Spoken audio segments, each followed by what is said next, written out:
नमस्कार दोस्तों, मैं अविनाश श्रीवास्तव आप सभी का हार्दिक स्वागत करता हूं आपके अपने channel teaching bye SSG Gurukul के इस ऑनलाइन।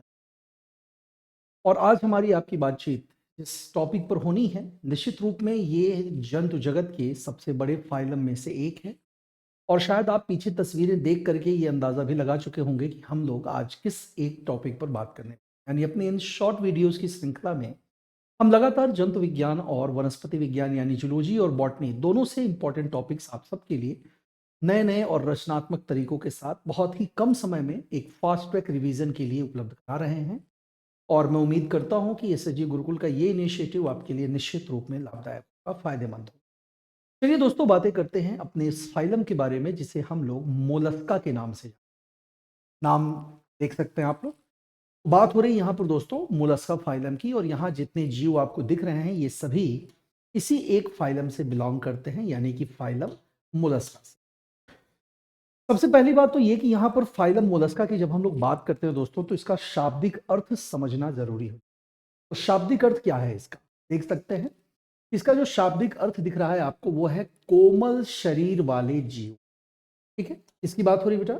तो यहाँ बात हो रही है कोमल शरीर वाले जीवों के बारे में। और अगर बात करें तो इसे फाइलम कॉर्डेटा के बाद दूसरा सबसे बड़ा फाइलम कहा जा सकता है।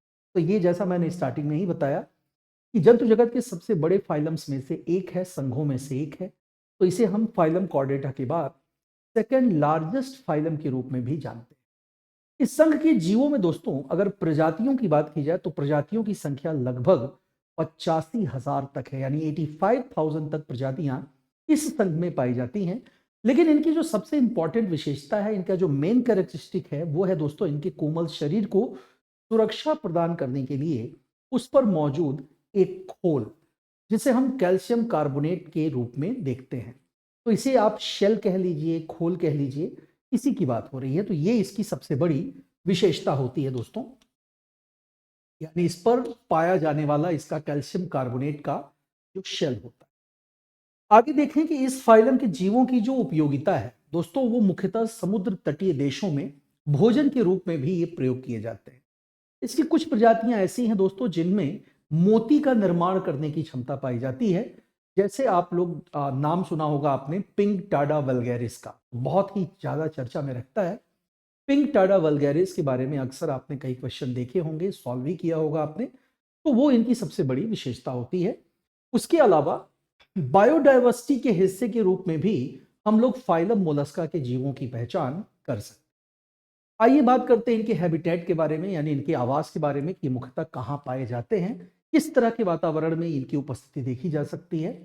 तो दोस्तों इस प्रजाति के जो अधिकांश जीव हैं वो सब क्या होते हैं, मरीन होते हैं। तो मरीन का मतलब हम लोग जानते हैं, मरीन का अर्थ लिया जाता है सागरीय जीवों के रूप में। लेकिन कुछ प्रजातियां, जैसे अगर हम स्नेल की बात करें जिसे आप घोंघा कहते हैं, तो ये लोग जो है फ्रेश वाटर रिजर्व्स या नदी वगैरह में भी पाए जा सकते हैं।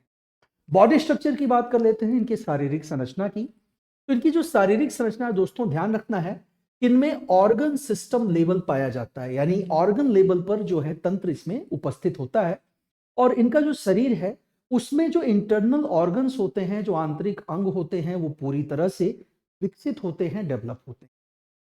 साथ साथ इनका शरीर जो है वो बाइलेटरल सिमेट्रिकल होता है, यानी कि इनमें द्विपार्श्वीय सममिति पाई जाती है। और अगर बॉडी कैविटी की बात करें, शारीरिक गुहा की बात करें, तो ये जो है शारीरिक गुहा धारण करते हैं, यानी इनमें बॉडी कैविटी पाई जाती है जिसे हम लोग पहले ही सिलोम के नाम से जान चुके हैं। तो सिलोम इनमें पाया जाता है और इसीलिए इन्हें हम लोग कहते क्या है बेटा, तो इन्हें हम लोग यू सिलोमेट कहते हैं। आपको याद होगा यू सिलोमेट, असिलोमेट या सिलोमेट, ये सारे नाम आपको पहले ही समझाए जा चुके हैं। इनके शरीर की बात करें तो त्रिस्तरीय यानी कि ट्रिपल कह सकते हैं हम लोग, लेयर होते हैं इनकी बॉडी में, इन्हें हम ट्रिप्लोब्लास्टिक बोल देते हैं दोस्तों। यानी शरीर जो है 3 अलग अलग जर्म लेयर से बना होता है, जिसमें एक्टोडर्म, मीजोडर्म और एंडोडर्म होता है। और हम लोग जानते हैं कि इनके जितने भी ऑर्गन्स होते हैं, जितने भी अंग होते हैं, वो इन्हीं तीनों में से अलग अलग रूपों से विकसित होते हैं या बनते हैं।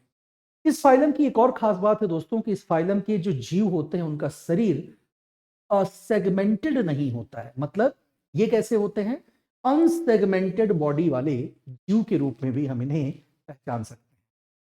आगे बढ़ते हैं।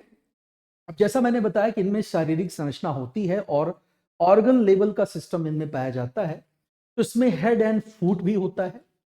दूसरा आपके पास विसरल मास होता है यानी आंतरिक थैली होती है और तीसरे पर इसका मेंटल होता है। तो तीन हिस्सों में हम इनके शरीर को वर्गीकृत कर रहे हैं, जिसमें दोस्तों अगर विसरल मास की बात करें तो विसरल मास या आंतरिक थैली वो है जहां पर इस भाग से ही सारे शारीरिक अंग जो है वो इसी में क्या रहते हैं, अरेंज्ड होते हैं, व्यवस्थित होते हैं। जबकि मेंटल क्या है, तो मेंटल दोस्तों शेल के नीचे मौजूद शरीर को ढकने वाली जो त्वचा होती है उसी को मेंटल के नाम से बुलाया जाता है।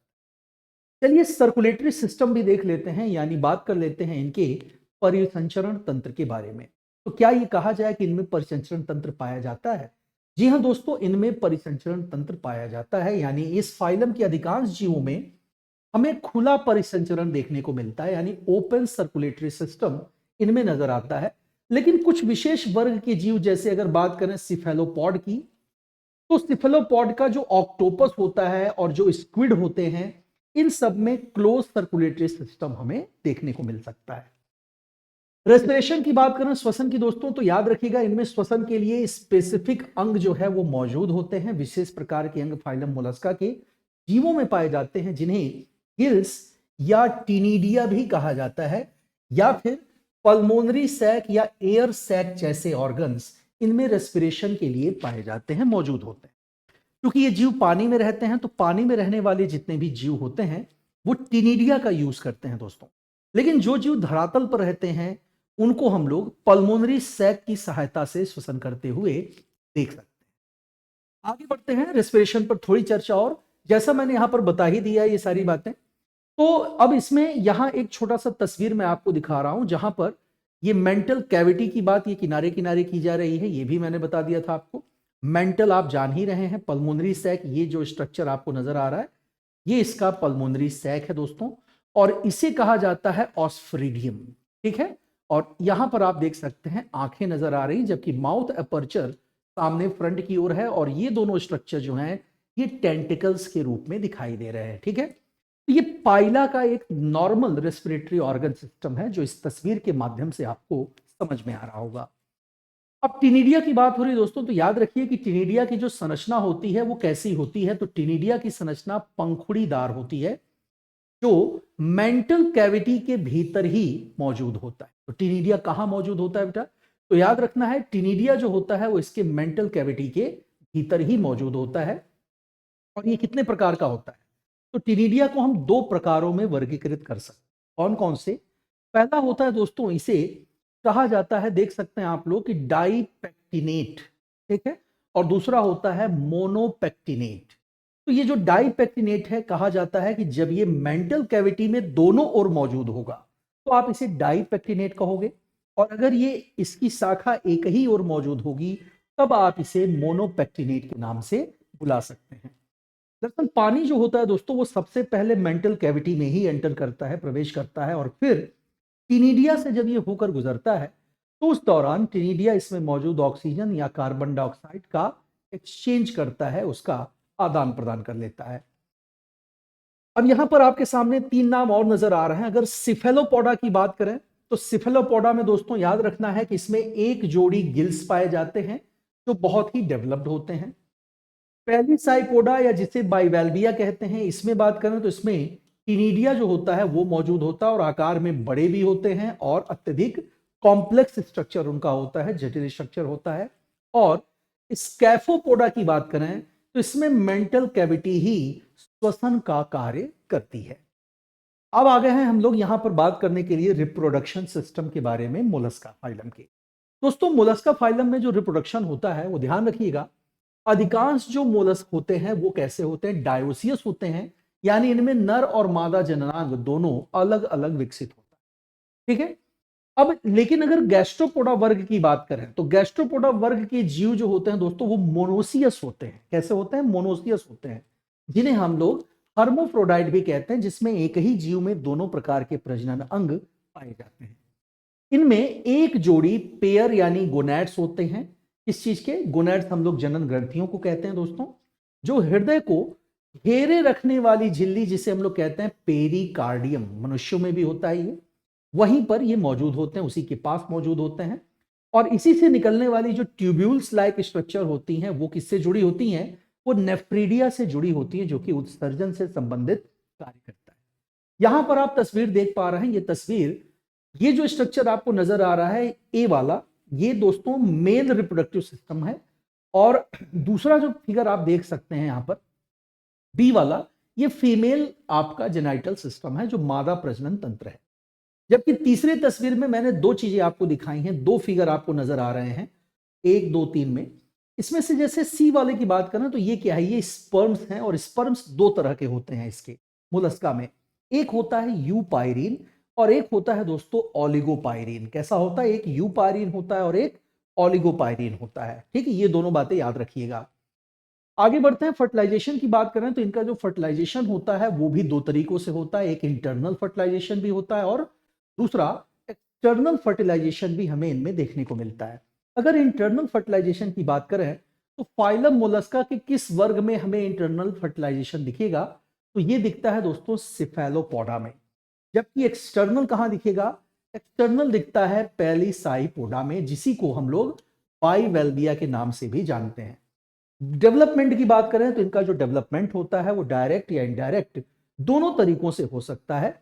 और यहां इनडायरेक्ट तरीके से जब ये डेवलप होते हैं तो इनका जो लार्वा होता है वो इसी दौरान बनता है, इनडायरेक्ट डेवलपमेंट के दौरान। और लार्वा जो होता है वो भी दोस्तों दो तरह का होता है। कौन कौन सा? एक होता है ट्रोकोफोरा लार्वा, जो लार्वा की प्रारंभिक अवस्था मानी जाती है, और दूसरा होता है वेलिजर लार्वा, जो कि इसकी उन्नत अवस्था का परिचायक होता है। अब ध्यान दीजिएगा कि वेलिजर लार्वा दो अलग अलग जीवों में नजर आ रहा है, एक गैस्ट्रोपोडा में और एक बाइवेल्विया में। अगली चीज, अगर हम एक्सक्रीटरी सिस्टम की बात करें, इसके उत्सर्जन तंत्र की बात करें, तो वो इस तस्वीर में आपको दिख रहा होगा दोस्तों। यानी इसमें आपको जो नेफ्रीडियम दिख रहा है यही इसका मुख्य उत्सर्जक अंग होता है। और जो मैंने विसरल मास बताया था, तो विसरल मास वो इंटरनल कैविटी होती है जिसमें इसके सारे के सारे जो ऑर्गन्स होते हैं वो उसी में मौजूद होते हैं, उसी में अरेंज्ड होते हैं। अब उत्सर्जन की बात हुई दोस्तों, तो याद रखिए इनमें एक्सक्रीशन के लिए कोई ना कोई स्पेसिफिक ऑर्गन होता ही है, जिसका स्ट्रक्चर जो है वो किडनी की तरह होता है। और इसे हमने नाम क्या दिया था? इसी को हम लोग नेफ्रीडियम या बोजेनस ग्लैंड के नाम से भी बुलाते हैं, क्योंकि ये सिलोमिक ओपनिंग से स्टार्ट होता है और नेफ्रीडियम के माध्यम से मेंटल कैविटी में खुलता है। तो इसकी जो संरचना है वो पाउच या फिर थैली के समान हो जाती है।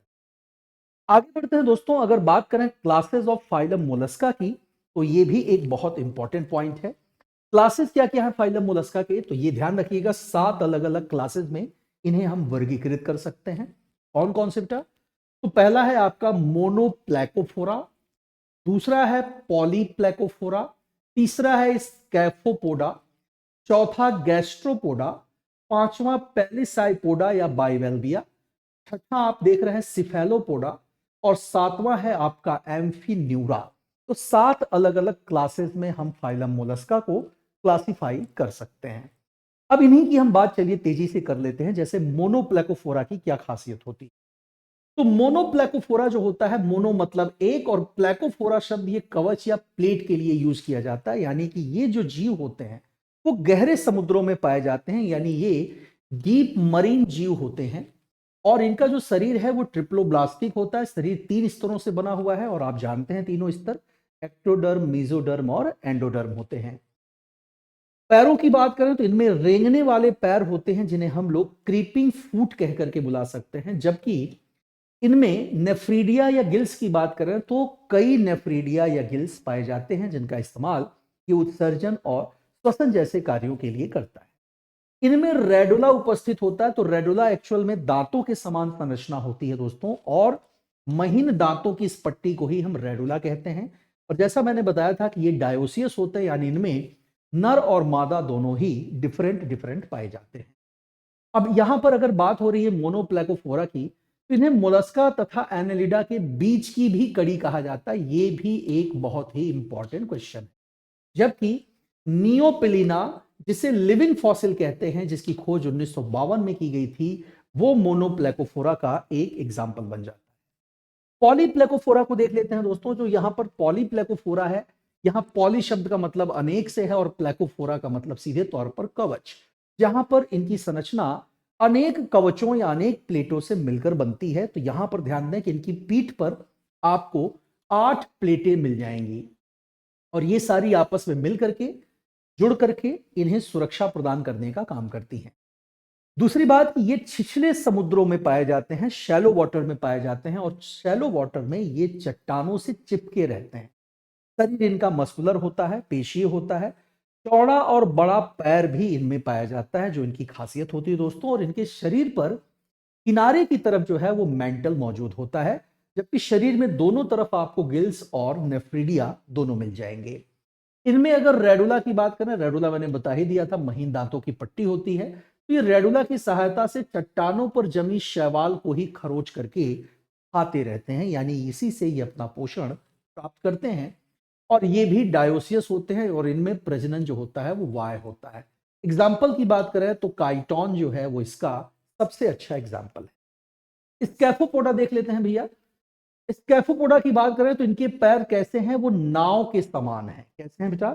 नाव के समान होते हैं, जो समुद्र की तली के रेत में अक्सर छिपे हुए हो सकते हैं। इनमें गिल्स नहीं पाए जाते हैं। श्वसन जो है ये कैसे करते हैं बेटा? तो श्वसन जो है, गिल्स चूंकि एब्सेंट है तो श्वसन ये बॉडी सरफेस से ही करते हैं। नेफ्रेडिया इनमें होता है जिसका इस्तेमाल ये उत्सर्जन के लिए करते हैं और ये भी डायोसियस होते हैं। यहां पर ध्यान देना है कि कैप्टाकुला, एक नाम इससे जुड़ा हुआ है इसी वर्ग से, तो कैप्टाकुला में टेंटिकल्स पाए जाते हैं। टेंटिकल्स यानी जो भुजाएं होती हैं और इनका इस्तेमाल ये भोजन को पकड़ने के लिए करता है और इन्हीं में हमें वेलिजर लार्वा बनता हुआ दिखाई दे सकता है। एग्जाम्पल की बात करें दोस्तों तो टस्क सेल के नाम से फेमस डेंटेलियम को हम लोग इसी वर्ग के एग्जाम्पल के रूप में यानी स्कैफोपोडा के एग्जाम्पल के रूप में देख सकते हैं। अगला नाम आपके सामने आ रहा है गैस्ट्रोपोडा का। तो गैस्ट्रोपोडा क्या है बेटा? ये मोलस्का फाइलम का सबसे बड़ा वर्ग होता है जिसमें 80,000 के लगभग जीवों को शामिल किया गया है। टॉर्सन यानी जो ऐंठन वाली प्रक्रिया होती है, तो इनका शरीर टॉर्सन से भरा होता है। इनमें ही हमें टॉर्सन देखने को मिलेगा और इस कारण से ये असिमेट्रिकल बॉडी स्ट्रक्चर प्राप्त कर लेते हैं तथा पैर पेट की तरफ हो जाता है इनका, यानी उनमें एक घुमाव या ऐंठन जैसी चीजें मिल जाती हैं। टॉर्सन के कारण इनके विकास के दौरान कितने डिग्री का घुमाव नजर आता है? तो 180 डिग्री तक का घुमाव दिख सकता है, जिससे एनस इनका कहां होता है? तो इनका जो एनस होता है, गुदा होती है, वो इनके सिर के पास होती है। सिर पर दोस्तों याद रखिएगा कि ऑस्फ्रिडियम पाया जाता है जो कि सेंसरी ऑर्गन की तरह काम करता है, जो मैंने पीछे आपको स्नेल का चित्र दिखा करके समझाया भी था। और ये समुद्र के या फिर उसके अलावा मीठे पानी के स्रोतों और जमीन पर भी पाए जाते हैं, जैसे चाहे आप पाइला की बात करिए, चाहे आप एप्पल स्नेल की बात। अब आ जाते हैं, बात कर लेते हैं पैलिसाइपोडा, बाइवेल्विया या फिर लैमेलिब्रैंकिया के बारे में। इनका शरीर जो होता है दोस्तों, इन पर आपको 2 अलग अलग खोल मिल जाएंगे। कितने? डबल लेयर्ड, यानी शेल जो होते हैं वो डबल लेयर्ड होते हैं। इनमें गिल्स भी पाए जाते हैं। पानी खींचने के लिए ये प्रयोग करते हैं एग्जैक्टली साइफन का और इन्हीं को फिल्टर फीडर कहा जाता है। तो याद रखना है, बाइवेल्विया या पैलिसाइपोडा को फिल्टर फीडर कह करके भी बुलाया जाता है, जो पानी को छान करके उसमें से अपना भोजन निकाल लेते हैं। इनमें तंत्रिका गुच्छ यानी कि गैंग्लियन की उपस्थिति पाई जाती है और ये भी डायोसियस होते हैं। इन्हें नेचुरल फिल्टर फीडर भी कहा जा सकता है। और इसी समूह का जो ट्रिक्लेक्ना की बात आती है, वो सबसे बड़ा मोलस्क होता है। एग्जाम्पल यहां पर यूनियो का भी दिया जा सकता है। अब आइए कुछ जल्दी से वन लाइनर को समझने की कोशिश करते हैं। जैसे काइटन की बात करें तो काइटन को समुद्री चूहिया भी कहा जाता है, सी माइस भी बोला जाता है दोस्तों।